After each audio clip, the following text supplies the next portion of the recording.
জুলাই বিপ্লব 1921 সালের ঢাকা বিশ্ববিদ্যালয় প্রতিষ্ঠার ঐতিহাসিক প্রেক্ষাপটকে ধারণ করে। জুলাই বিপ্লব 1947 সালে বাংলাদেশের স্বাধীন জাতিসত্তা গঠনের অভিপ্রায়কে ধারণ করে। জুলাই বিপ্লব 71-এর মুক্তিযুদ্ধকে ধারণ করে। জুলাই বিপ্লব 2013 সালের শাপলার চেতনাকে ধারণ করে। জুলাই বিপ্লব 2024 সালের ছাত্র জনতার বৈষম্য বিরোধী আন্দোলনকে ধারণ করে। বেগম খালেদা জিয়ার আদর্শের সঙ্গে গাদ্দারি করে বিএনপি টিকতে পারবে না। বাংলাদেশী জাতীয়তাবাদ এবং বাংলাদেশের স্বাধীন জাতিসত্তার যে আকাঙ্ক্ষা, সে আকাঙ্ক্ষাকে যদি বৃদ্ধাঙ্গুলি দেখান, আপনাদের অস্তিত্ব বিলীন হয়ে যাবে। আমরা স্পষ্ট ভাষায় বিএনপিকে লাল কার্ড দেখাবো। রক্ত এবং ত্যাগ শিকার হয়েছে। বিগত ফ্যাসিবাদী স্বৈরাচারী শেখ হাসিনার আমলে 2009 সালের পিলখানা ট্রাজেডি, 2013 সালের শাপলা চত্বরের নবী প্রেমিকদের অকাতরে রক্তদান,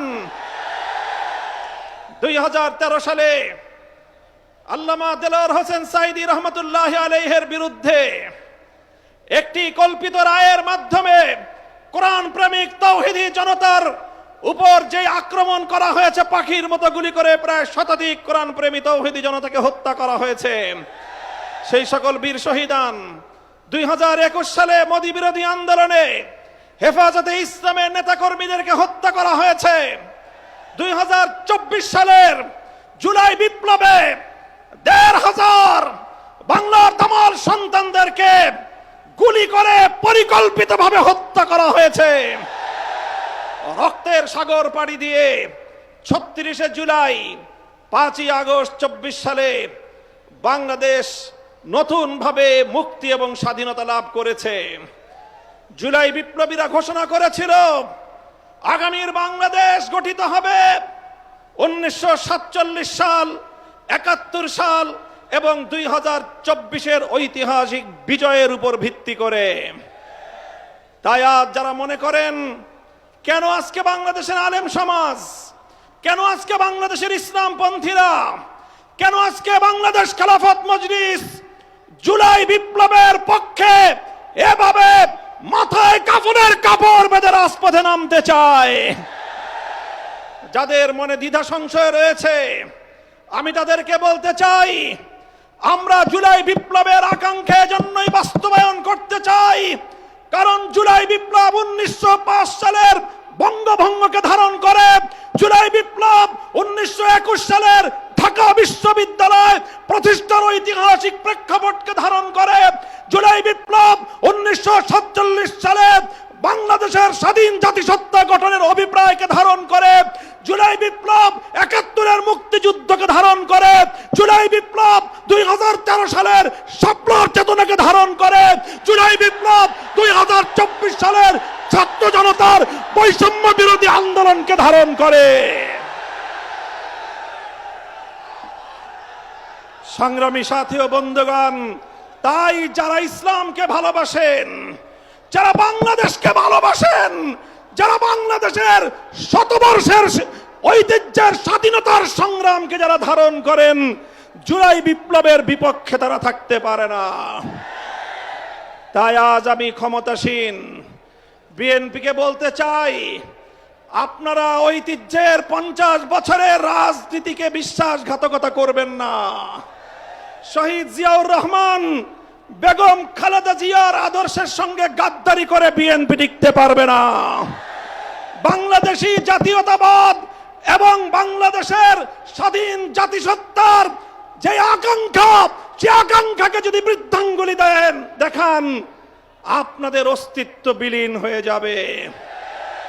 সংগ্রামী সাথী ও বন্ধুগণ, তাই আজ আমি স্পষ্ট ভাষায় বলতে চাই, বিগত 12ই ফেব্রুয়ারি গণভোটের মাধ্যমে বাংলাদেশের মানুষ নিরঙ্কুশভাবে সংবিধান সংস্কার করার যেই ম্যান্ডেট প্রদান করেছে, সেই ম্যান্ডেটের বিরুদ্ধে যদি বিএনপি অবস্থান গ্রহণ করে, আমরা স্পষ্ট ভাষায় বিএনপিকে লাল কার্ড দেখাবো।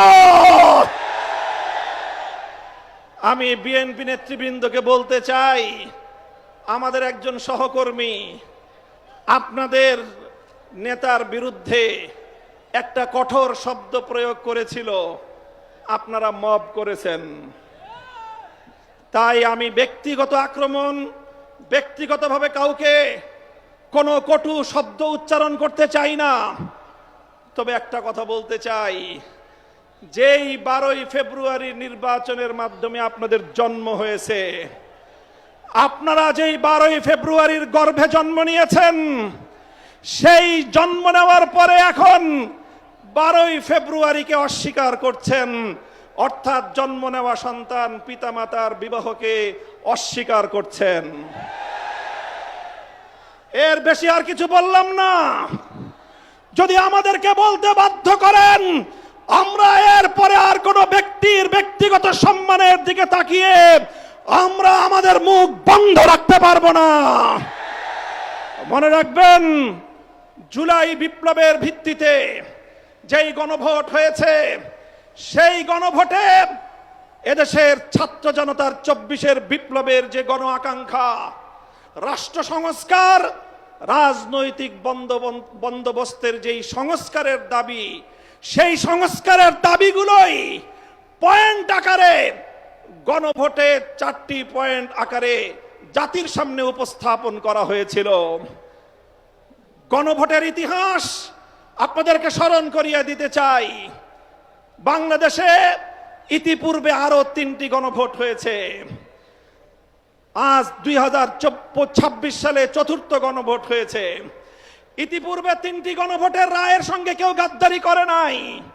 শুধু বাংলাদেশ নয়, বিশ্ব ইতিহাসে যতগুলো রাষ্ট্রে গণভোট এবং রেফারেন্ডাম হয়েছে, আজ অবধি কোন গণভোট এবং রেফারেন্ডামের সঙ্গে কেউ গাদ্দারি করে নাই। বিএনপি যদি আজ এই গণভোটের সঙ্গে গাদ্দারি করে, শুধু বাংলাদেশ নয়, বিশ্ব ইতিহাসের গাদ্দার দল হিসেবে চিহ্নিত হবে। আমরা পরিষ্কার ভাষায় বলতে চাই, তাই গণভোটের রায় কার্যকর করার জন্য সংবিধান সংস্কার পরিষদ গঠনের যে ম্যান্ডেট বাংলাদেশের জনগণ দিয়েছে, সেই সংবিধান সংস্কার পরিষদ বাস্তবায়নের মাধ্যমে সংবিধান সংস্কার করে জুলাই বিপ্লবকে সংবিধানে ধারণ করতে হবে। আমরা মাননীয় প্রধানমন্ত্রী, তিনি দেশের মানুষকে এখন বলে বেড়াচ্ছেন জুলাই সনদকে অক্ষরে অক্ষরে বাস্তবায়ন করবেন। এটি আপনার একটি প্রতারণামূলক কথা। আপনারা জুলাই সনদ নয়, বরং আপনাদের নোট অফ ডিসেন্ট আপনারা বাস্তবায়ন করতে চান। আপনারা বিসমিল্লাহির রহমানির রহিম সংবিধানে আল্লাহর উপর অবিচল আস্থা এবং বিশ্বাস, রাষ্ট্র ধর্ম ইসলাম, এগুলোকে সংবিধানের মূল নীতি হিসেবে স্থায়ীভাবে জায়গা দিতে চান না। আপনারা এমন ভাবে এগুলোকে সংবিধানে রাখতে চান যে কোনো মুহূর্তে আবার খায়রুল হকদের মতো কোন বিচারপতি কলমের খোঁচা দিয়ে এগুলোকে সংবিধান থেকে মুছে ফেলতে পারে। তাই আমরা সংশোধনীর মাধ্যমে নয়, সংস্কারের মাধ্যমে জাতীয় সংবিধানে স্থায়ীভাবে জুলাই সনদের স্পিরিট বাস্তবায়নের দাবি করতে চাই। আমরা পরিষ্কার ভাষায় বলি, আজ বাংলাদেশের ক্ষমতাসীন মহল বিভিন্ন ক্ষেত্রে ব্যর্থতার যেই মহা প্রদর্শনী করে চলেছে, কূটনৈতিক ব্যর্থতা আজকে তাদের দিবালোকের ন্যায় পরিষ্কার। বাংলাদেশের বর্তমান সরকারের কূটনৈতিক ব্যর্থতার কারণে আজকে একটি দেশ থেকে, আধিপত্যবাদী দেশ যারা বাংলাদেশের মানুষের অধিকারকে 15 বছর পর্যন্ত তাদের পায়ের নিচে পিষ্ট করেছে, সেই আধিপত্যবাদী দেশ বাংলাদেশে একজন কূটনীতিক নিয়োগ করেছেন। বিশ্ব ইতিহাসের সকল কূটনৈতিক সভ্যতা এবং ভদ্রতার শালীনতাকে, রেওয়াজকে উপেক্ষা করে তাদের একজন দলীয় এজেন্ডা বাস্তবায়নকারীকে বাংলাদেশে সেই বিজেপির দলীয় এজেন্ডা বাস্তবায়ন করার জন্য কূটনৈতিক হিসেবে বাংলাদেশে নিয়োগ দিয়েছে। অথচ বাংলাদেশ সরকার এটার কোনো প্রতিবাদ জানায় নাই। আমরা পরিষ্কার ভাষায় বলতে চাই, আমরা ভারত রাষ্ট্র এবং তার জনগণের সঙ্গে বাংলাদেশ সমতার ভিত্তিতে কূটনৈতিক সম্পর্ক স্থাপন করতে চায়। বাংলাদেশকে বিজেপির কোন দলীয় ফোরামে পরিণত করতে দেব না। বাংলাদেশের বর্তমান সরকারের কূটনৈতিক ব্যর্থতার কারণে হরমুজ প্রণালীতে বাংলাদেশের তেলের জাহাজগুলো বারবার আটকে যাচ্ছে। বন্ধু প্রতিম দেশ ইরান বাংলাদেশের সঙ্গে বন্ধুত্বের হাত বাড়িয়ে দেয়, কিন্তু বাংলাদেশ চরমভাবে কূটনৈতিক ব্যর্থতার পরিচয় দিয়ে এখনো পর্যন্ত হরমুজ প্রণালী থেকে একটি জাহাজ অবমুক্ত করতে পারেনি। যদি আপনারা না পারেন, ব্যর্থতার দায় স্বীকার করে আমাদেরকে দায়িত্ব প্রদান করেন। আমরা হরমুজ প্রণালী থেকে বাংলাদেশের তেলবাহী জাহাজ মুক্ত করে বাংলাদেশের জ্বালানি সংকট নিরসনে ভূমিকা পালন করতে প্রস্তুত রয়েছে। আপনারা কি করবেন, কি করছেন? বাংলাদেশ ব্যাংকের গভর্নরের পদ দখল করেছেন। বাংলাদেশের গোটা ব্যাংক সেক্টরকে দুর্বৃত্তদের হাতে তুলে দিয়েছেন। এভাবে ব্যাংক সেক্টর থেকে আবার দুর্বৃত্তপনার মাধ্যমে বাংলাদেশটাকে আপনারা ধ্বংস করার পায়তারা করছেন। আপনারা দুর্নীতি দমন কমিশন থেকে বিচার বিভাগ পর্যন্ত রাষ্ট্রীয় প্রতিটি প্রতিষ্ঠানকে দলীয়করণ করার পায়তারা করছেন। আমাদের আখেরি পয়গাম, বাংলাদেশ ইনশাআল্লাহ আর কোনদিন সেই একদলীয় বাকশাল তন্ত্র অথবা বিএনপি তন্ত্রের যুগে ফিরে যাবে না। বাংলাদেশের শহীদ প্রেসিডেন্ট জিয়াউর রহমান যেইভাবে বহুদলীয় ব্যবস্থা বাস্তবায়ন করেছে, সেই ব্যবস্থার রাজনীতি যদি করতে পারে বিএনপি টিকে থাকবে, অন্যথায় বিএনপি তার অস্তিত্বের সংকটে পড়বে। সংগ্রামী সাথী ও বন্ধুগণ, আমাদের আখেরি পয়গাম, যেভাবে গত দুদিন ধরে বাংলাদেশের বিভিন্ন শিক্ষাঙ্গনগুলোতে, ঢাকা বিশ্ববিদ্যালয় সহ বিভিন্ন শিক্ষাঙ্গনগুলোতে অস্ত্রের ঝনঝনানি শুরু করেছেন, স্থানীয় ছাত্র নেতৃবৃন্দের উপর যেভাবে ছাত্রলীগের হেলমেট লীগের মতো ভূমিকায় অবতীর্ণ হয়েছে, এই ধারা যদি অব্যাহত থাকে এর দায় সম্পূর্ণ সরকারকে গ্রহণ করতে হবে। মব সংস্কৃতি বন্ধ করুন, দ্রব্যমূল্যের লাগাম টানুন। এভাবে রাষ্ট্রের প্রতিটি সেক্টরে বিরোধী দলের পক্ষ থেকে সহযোগিতার যে আহ্বান জানানো হয়েছে, সেই আহ্বানে সারাদিন ইনশাআল্লাহ আমরা সহযোগিতার ভিত্তিতে দেশকে এগিয়ে নিতে প্রস্তুত। কথা বলেন ঠিক কিনা? আমি আজকের এই বিশাল গণসমুদ্রকে লক্ষ্য করে আখেরি কথা জিজ্ঞাসা করতে চাই। এই কালো পতাকাটা নামান। আমি আপনাদেরকে বলতে চাই, আজ গণভোটের রায় বাস্তবায়নের জন্য বাংলাদেশ খেলাফত মজলিস যে ডাক দিয়েছে, এটি আমাদের সর্বশেষ কর্মসূচি নয়। আজ হলো আমাদের গণভোটের রায় বাস্তবায়নের জন্য কর্মসূচির যাত্রা শুরু।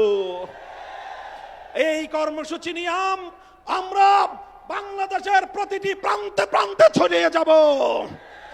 তাই আমি কর্মসূচি ঘোষণা করছি, আগামী 3 মাস, মে, জুন, রক্তাক্ত জুলাই, বাংলাদেশের প্রতিটি জেলায় জেলায় গণভোটের রায় বাস্তবায়ন এবং দেশের অন্যান্য চলমান সংকট নিরসনের দাবিতে বাংলাদেশ খেলাফত মজলিস জেলায় জেলায় নাগরিক সমাবেশ করবার ঘোষণা দিচ্ছে।